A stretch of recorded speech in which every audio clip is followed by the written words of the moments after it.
how are you? Olá, como você está? Today is Thursday, June 11, 2020. Uhul! Espero que você esteja bem. E é só eu começar a falar que passa um avião. O avião sabe os horários que eu estou fazendo o vídeo. Unbelievable. Bom, antes de eu falar o que nós vamos tratar na aula de hoje, eu tenho alguns recadinhos para você e algumas dicas. Combinado? Bom, se você está gostando dos vídeos, das aulas, você acha que está ajudando você, dê o seu like, ok? E compartilhe esse vídeo com mais pessoas, com a sua família, your family, because English class with my family is here to help you to learn English. Então, lembra de algumas conversas que nós tivemos nos começos das aulas, em vídeos anteriores? Se você não assistiu, volte, inscreva-se no canal se você não é inscrito.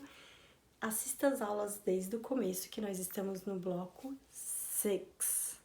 Bloco 6. Nós vamos ter 9 blocos, 9 blocks, with free classes, ok? Cada bloco tem 10 classes. Each one has 10 classes. So, total of 90 classes. Nós vamos ter o total de 90 classes. E eu vou ter um presente muito especial para mandar para você, porque você merece. You deserve. Se você assistir as 90 classes, sempre deixando o seu like, fazendo seus comentários. É muito importante que você deixe um comentário, ok?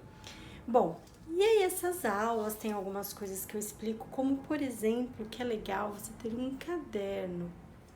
Get a notebook e aí você escreve e anota tudo que você está aprendendo, ok? É importante porque você pode revisar, assistir os vídeos do começo, legal o vídeo, porque você pode voltar a hora que você quiser. Doesn't matter, ok? Vão estar aqui disponíveis, não vão sair do ar. Toda vez que você tiver oportunidade, se você ficar alguma dúvida, I don't know if I understood, volta e olha o vídeo, ok? E aí faça as suas anotações. Bom, uma das coisas bem importantes que eu estou falando é para você anotar os verbos irregulares. Yes! Eu coloquei, acho que durante umas 12 aulas, mais ou menos, ou 10, cada aula eu colocava um pedacinho, 7 ou 8 verbos, que são aqueles todos que no final a gente já acabou a lista, acho que umas 2 aulas atrás, eu acabei, coloquei toda a lista de todos os verbos irregulares. É importante. Precisa decorar? Não, mas assim, dá sempre uma lida, tem verbos que a gente vai estar sempre repetindo. É como em português, tem verbos que a gente usa mais, tem verbos que a gente usa menos, né? A gente não vive falando o tempo todo todos os verbos. O verbo dormir, descansar, comer, sonhar, talvez sejam os mais frequentes, né? Estudar, ouvir, né? Escrever. Mas tem verbos, né? Que a gente não fala muito. Então, assim, é a mesma coisa. Você vai acabar se acostumando e ouvindo mais aqueles que são mais frequentes. Combinado? Bom, esse era um recado que eu queria dar e tá sempre lembrando vocês. E tem uma coisa muito importante que eu quero falar com vocês, que é uma chave importantíssima, eu diria, não só para aprender inglês, mas acredito que qualquer idioma. É importante que você entenda isso que eu vou falar agora, ok? Nós temos manias de ficar traduzindo. É claro, não é errado. Se você só fala português, você tem que entender o que você está falando, então você vai traduzir, tá? Se eu falei chave, significa key, ok? E se você estiver aprendendo português e a pessoa fala assim, essa é a chave do negócio, você vai ter que explicar o que isso significa, não é mesmo? Bom, sempre vai acontecer isso dos dois lados, em qualquer língua que você está aprendendo. Não tente entender o significado. Por que é assim? Eu vou dar um exemplo do que eu tô falando. Se você fala em português, você fala a casa é bonita. Em inglês, você vai falar the beautiful house. Então, você vai colocar ao contrário, né? O substantivo e o adjetivo você vai trocar, né? Por quê? Não fique tentando entender, tá? É como é. A língua é assim. Por exemplo, quando você está aprendendo a falar, que você é criança, você não fica perguntando, por exemplo, por que que o pronome ou adjetivo, você aprende a falar. A língua tem essas regras. E cada idioma vai ter sua regra. Combinado? Então, assim, é do jeito que é. Diferente, muitas vezes é diferente do que é em português, do que é em inglês. Então, é assim. Não é porque a professora não explicou o motivo, não, é porque não tem uma explicação. Combinado? Então, assim, isso é uma coisa que tem que ficar muito clara na sua cabeça sobre a tradução que você faz, né? Um exemplo. Às vezes a gente assiste um filme que o título em inglês, se você traduzir, não tem nada a ver com o nome em português. Acho que não precisa ficar dando uma explicação, mas não faz muito sentido quando você traduz ou não combina. Um exemplo mesmo é um filme que é até meio que recente, não é muito antigo não, que é um desenho sobre uma história no México dos mortos. Eu não sei exatamente como que é o nome em português, mas eles não traduziram igual. Em inglês ele chama Coco, ok? Que é o nome da vovó do desenho. E em português não é coco, porque as pessoas podiam confundir com outra palavra, que não ia ficar agradável, né? Mas assim, então as coisas são assim. Quando você traduz, às vezes você encaixa com aquele assunto, ok? Então, assim, isso é uma coisa que precisa ficar bem legal, bem clara na sua mente para que você dê abertura de aprender um outro idioma, ok? Isso era um recado que eu queria dar, faz tempo que eu tô querendo gravar esse vídeo e dar essa explicação. Por exemplo, tem coisas que a gente fala em português, mas não fala em inglês. Um exemplo é teacher, tá? Teacher é professor, né? Professor em inglês é também um professor, mas já de uma faculdade, de uma universidade, né? Os professores do primário, de um curso, é teacher. Mas quando você está numa sala de aula, você não chama, você não nomeia essa pessoa, ok? Por exemplo, no Brasil, em português, você está na sala, você fala professor. Ou você tá passando, oi professora, né? Aqui não usa, em inglês você não usa isso. Então você usa assim, se for um professor, como eu falei de uma universidade, você até pode falar hi professor, é uma palavra que você vai usar. Se você está falando com um teacher, que é de uma série do colegial, do middle school, você vai falar Mr. ou Mrs. ou Miss. Por exemplo, eu sou casada e meu sobrenome é Mrs. Aquino. Hi, Mrs. Aquino. Ou você vai falar alguma coisa na sala, excuse me, Mrs. Aquino. Você nunca vai falar excuse me, teacher. Por quê? É o que é assim, entendeu? Eles não usam, não é. Tá bom? Então, assim, esse tipo de explicação que quando a gente ensina, é para você aprender que é assim. A pessoa achar estranho, vai. Se você falar excuse me, teacher, ou você estiver andando no corredor e falar hi, teacher, porque ninguém fala, né? O que é super normal em português. Oi, professora, né? Bom, então essas coisas que eu quero que você também vai aprendendo ao longo das classes, que é assim. E eu vou falar, a outra coisa que eu vou falar, eu estou muito faladeira hoje, I'm speaking too much. Essas classes que nós estamos falando gratuito, eu tô te levando sempre um conhecimento e vocês podem ver que eu não fico me aprofundando em cada assunto, em cada gramática, porque realmente são aulas longas. Se cada assunto que eu tenho nos vídeos que eu já fiz, eu realmente fosse explicar aquele assunto com exemplos, com profundidade, a gente ia ter vídeos muito longos, de 1 hora pelo menos, ok? Mas pro final, como eu falei desde o começo desses blocos, eu vou aumentando o tempo. Vocês podem ver que a gente tinha vídeo de 7, 8, 9 minutos, passamos a ter vídeos de 10, 15 minutos e agora os vídeos estão sempre chegando de 18 a 20 minutos. Cada vez as classes vão ficando mais longas, ok? E a gente vai ter algumas classes mais aprofundadas, e quando a gente estiver no último bloco, que é o bloco 9, eu também vou falar algumas novidades, para a gente ter aulas bem mais aprofundadas, ok? Eu vou falar um pouco para vocês hoje sobre o Present Perfect. Tem muita gente que acha que isso é um monstro, né? Tipo, uau, é muito difícil. Exatamente porque é um aprendizado novo. É a mesma coisa de quando a gente está começando a ver verbo to be, right? Oh my God, verb to be, what is it?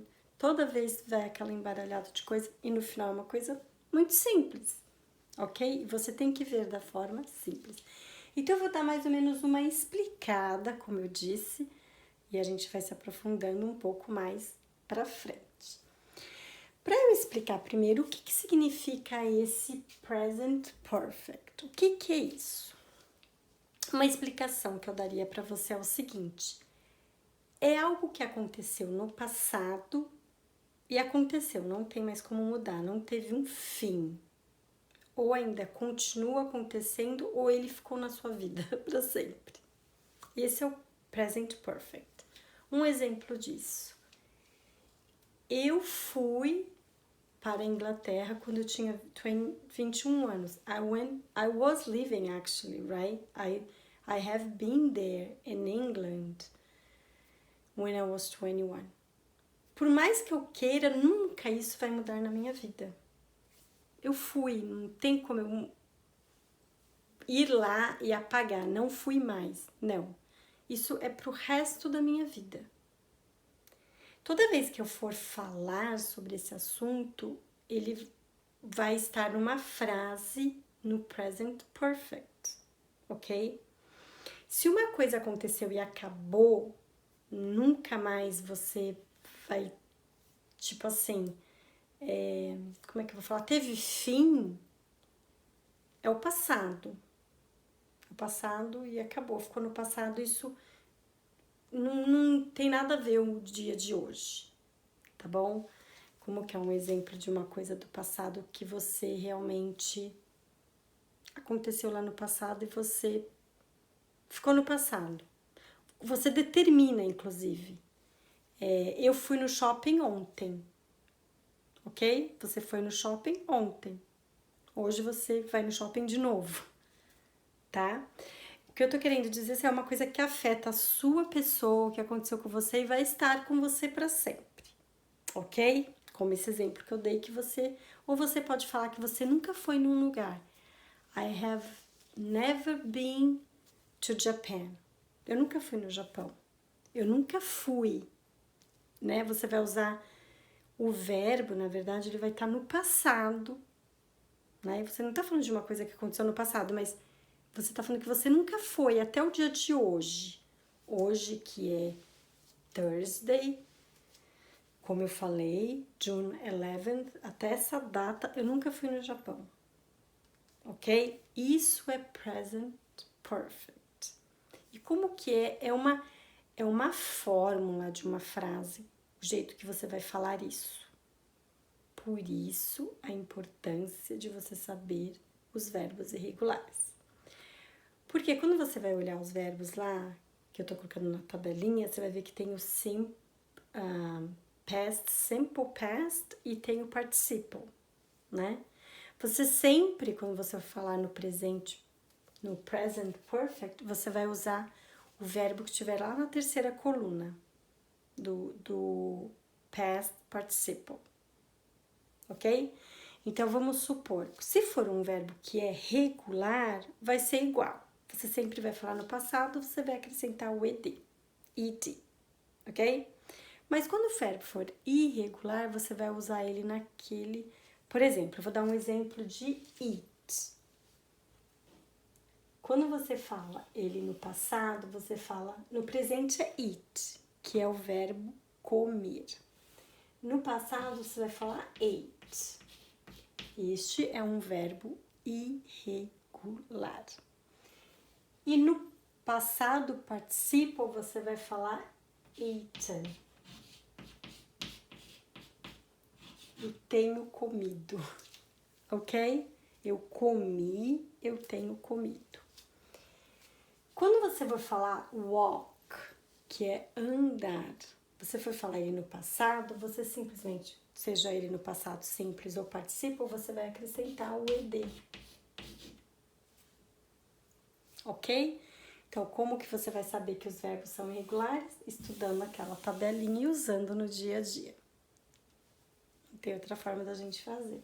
Até se você pensar no português, existem verbos que eu nem imagino como que é, o que é, né? É a nossa língua e a gente sempre viveu com ela. Então, como que é a fórmula do present perfect? Para você falar assim, como eu falei. Eu tenho, né? I have been, I have... Por exemplo, eu vou dar o exemplo do walked. A fórmula dela é essa. Você sempre vai usar o verbo have, que a gente já até viu o verbo have, né? O que é o que ele significa, né? Ele é um auxiliar, na verdade, né? Ter. Mas você vai usar de forma diferente para quando for he, she, it, ela, ele ou ela, ele, que não é um humano, você vai usar o has. E quando for I, you, we, they, você vai usar o have.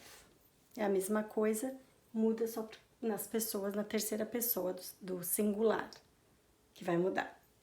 Você vai usar... deixa eu pensar num exemplo. Vou começar I mesmo. Você vai usar a pessoa, né, o pronome pessoal, o have ou has, se você estiver falando de he, she ou it, vai ser o has, mais o verbo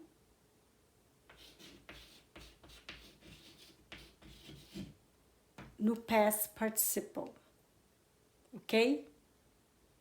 É uma fórmula mesmo, anote no seu caderninho, que toda vez que a gente for usar as frases no present perfect, essa é a fórmula, ok? Então, eu falei walked, deixa eu dar um exemplo. I have walked in this park before, ok? I have walked. I have walked. I have walked on... Falei this park, né? This park before. Eu não preciso falar quando, né? O before aqui significa anteriormente, né? Anteriormente pode ter sido 10 anos atrás, maybe I don't remember, maybe I don't know, talvez eu nem lembre. Eu sei que quando eu fui nesse parque, eu percebi que eu já andei nesse parque. I have walked on this park before, ok? É algo que nunca vai mudar. Claro? Bom, aí se eu coloquei o verbo eat, né? We have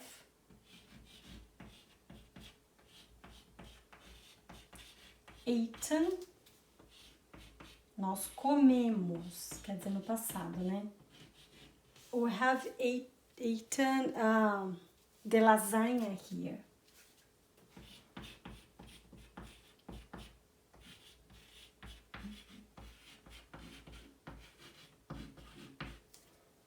Ok.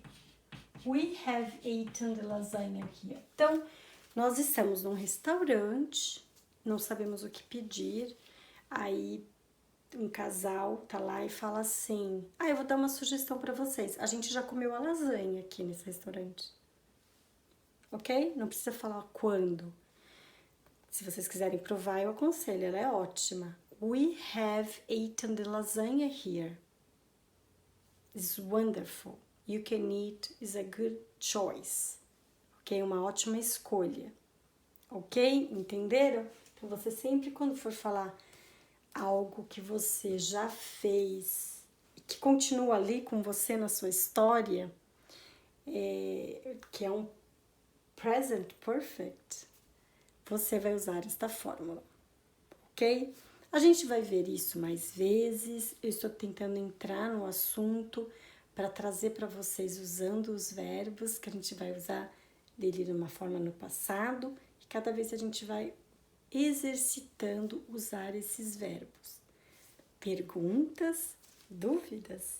Não deixe de colocar no comentário. Talvez a sua pergunta, a sua dúvida, seja dúvida de uma outra pessoa, não é mesmo? Leiam também os comentários. No final desse bloco, como eu falei, antes da gente começar o 7, eu vou fazer uma aula, como eu fiz anteriormente, falando sobre as perguntas que eu já recebi.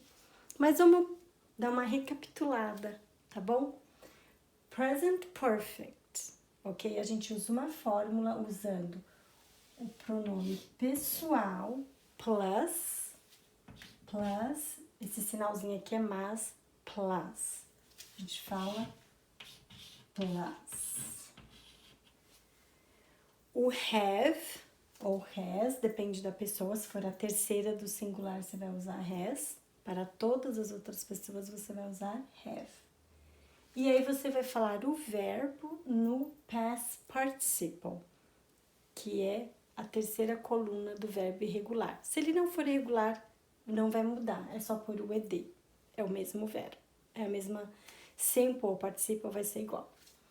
Então aqui eu dei um exemplo de um regular e um irregular, um verbo regular e um verbo irregular. O regular a gente só acrescenta o ed, é o verbo walk, ok? Andar. I walked, ok? Passado. On this park before, né? Como se você estivesse falando assim, eu já estive nesse parque antes, eu já andei neste parque antes. E se você usar um que é irregular, você vai ter que saber como que você fala, você vai aprendendo, né, a falar no past, quando você olhar o past participle. Eu coloquei aqui o eat, que é comer, eat no presente, ate no passado e eaten no passado participo. Então você vai falar we have eaten the lasagna here. Ok? Nós já comemos a lasanha aqui, deste lugar, deste restaurante que estamos agora no momento. Ok? Então, nós vamos aprendendo pouco a pouco, nós chegamos lá de uma forma simples, sem nada de deixar a cabeça com muita fumacinha, ok? Thank you so much for today.